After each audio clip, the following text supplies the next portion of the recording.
Hello and welcome to Evolve Pipedrive Podcast. We're talking all things Pipedrive, sales, apps and Pipedrive Marketplace. My name is Praiz. I own and run Evolve. We're a technology consultancy based in the UK, working globally, helping small and scaling businesses get more out of Pipedrive through implementation, consultancy and training. In this episode, you'll hear the stories behind startups direct from the founders. So if you're currently a founder or have ambitions of launching your own startup, these founder stories might just inspire you to start your journey. That was legit my path. I came out of school and just found this team of people that I love, and we come from, it's corporate email security, so we come from enterprise. And then we kind of exited out, but the deal we landed meant that we just sold off the IP, not the team. Nice. So we took that team and said to ourselves, do we want to just go our separate ways, or do we want to try our next thing? And so we kind of looked at ourselves and we said, what were kind of the biggest problems we had as a, small to medium sized business, and what are the pain points we would like to tackle? And that's where Bread and Butter was born, was out of us attempting to tackle the pain points that plagued us. So what did that founding team look like, and what does it look like now? What's the... Yeah, so our former CEO, he's getting older, and he just felt like he didn't have the same desire to drive the whole thing from start to finish. Did he feel that, or was that you guys noticing it in him? No, this honestly, I think he probably could have still done it if he really felt the desire to do it. He's not that old, but 42. No, yeah, you know what I mean. Like, no, he's in the software world though, things move fast, right? And so we had a long discussion, and I kind of felt like it was the right path for me through. So, I took over as CEO with the new venture, and now he's kind of the head of our board and more in an advisory capacity than what he was doing before, which I think suits what he wants. And we're just trying to run and gun now here to get this thing going all the way through. So Vincent, can you tell me a little bit about your story, how three guys that worked at this fast growth startup at Aircall, like, were you on the same team? Who said, I think we should do something on our own? And where did the name come from? Good questions. So we pretty much all started at Aircall at the same time. It was post Series A. Aircall was like 40 employees, growing fast. I joined as a SDR. So I was the first SDR on the French market. And Aircall is a French company. It's like American French company. So I was the first SDR on the French market. Then I moved to AE. And personally, like, if I tell my story, is that at one point after 4 years, I was very frustrated. We moved from 40 employees to 800, and the boat was getting so big that it was so slow, and it was so frustrating because I was handling mid-market / enterprise deals for the French market, but Aircall really liked the lack of compliance, things such as SOC 2. So basically, I was losing deals. People, they wanted to sign with us, but because of compliance, and we could not do it. And it was very frustrating for me. I tried to push the product teams, the tech teams, to move forward, but nothing was moving. The boat was too big, and it was so frustrating. So we wanted to feel again this early stage feeling of fast pace. I'm very driven about that. So this is why I wanted either to join an early stage, either to start my own business. And we kind of find the momentum to start our own business because I have two colleagues that were really my friends. And one of them, Archer, was the head of customer onboarding at Aircall. So every time I was closing a deal, he was onboarding the customer right after. And this is what we do again today. So I close and he onboard, and he's taking care of the customers. So we kind of recreate the team. And our CTO Gabriel was in charge of all AI transcript topics at Aircall. So we were like, okay, we have a CTO that is very good data scientist and very into models, AI and stuff. So okay, guys, we have the team. Let's try to do something.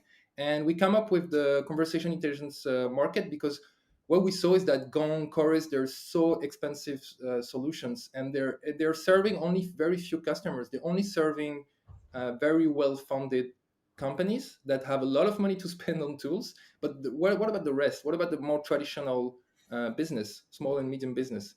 Nobody serves them. Now there are more solutions, but back in the 2 years ago, there was not really a lot of them. So they say, okay, let's go SMB, let's go easy, let's go for them, let's do something for them, and let's make something affordable also for them. I think in 2021 we raised our first money from the venture capital, but it was still like a part-time product, you know. So another interesting story how we raised money. So because our investors is company named Selzy, so it's a email marketing software. So and their CEO and owner of this software was searching for some information about marketing automation market, about the product, and he was reading my articles, you know, and these articles was for nerds, you know. I thought that everyone will not read these articles, you know, but this guy was reading this, and he understood that I have a very good understanding of the marketing automation market, all this stuff, and he said, Anton, just let's have a call, you know, and grab a coffee. We had the coffee, and after that. In that time, I just had an idea about API integration. He said, when you will have the demo of your product, let's talk. So I think maybe 6, maybe 8 months after that, we had our first demo, because we was implementing these things to our customer. We had a demo, and I came to this guy. And I said, you see, here is a demo. Do you want to invest in our company? And he said, okay, let's do it. And so that is how we started. And it was like a part-time product. But I'm from Ukraine. The war in Ukraine started. I was in Ukraine in this time. So and a lot of businesses cut their subscription to use because in the war, who will pay for active campaign, you know? We understood that this market is end, you know, and it was a very big trigger for us to start a new journey. So and we said, okay, guys, we closed our reselling business. No, it is. We had some commissions, some customers, but we are not searching for new customers, for new for new services. So and I said to my team, so hey guys, we have a little bit money to survive in the next few months, and we need to implement paid subscription to Apiway and start to generate revenue from this product, because if we will not to do this, so we will face the really big problems, you know. So and in the September 2022, so we implement paid subscription, and people start to use our product and pay for our services, because before we had a like a freemium version, so people use our product for free. We made a lot of pivots, you know, about the business model, but so now we are selling API integrations. This is how we start. What's your story? How did you come to start Radiate B2B? How did you meet your co-founders? What was the story there? With this latest business. So this is startup number 6. And unlike almost all my other startups, except for the previous one to this, I had said 10 years ago I would not do another startup. I had said I wouldn't even come back to the MarTech space. I was bored of the MarTech space. Everything was big data plus something we did 10 years previously, and it wasn't that interesting. And so for a bunch of years, I'd go in and help companies to scale, and I'd advise them on marketing, and I'd advise them on international expansion, operational type things. And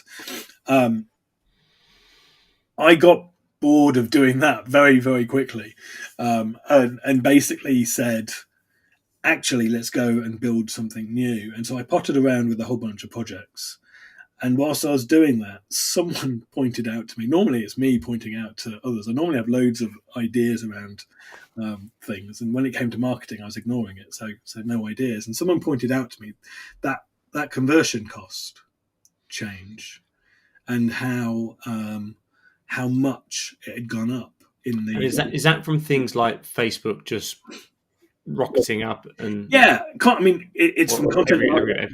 Yeah, I mean, we were focused on B2B, so it was the amount invested in content marketing, it was the increasing cost of increasing CPMs in Facebook and even LinkedIn and the rest, and so you basically had a situation where the acquisition cost was so high that, and there was no sign of that ending, that you just felt there must be a new way of doing things that was more cost effective.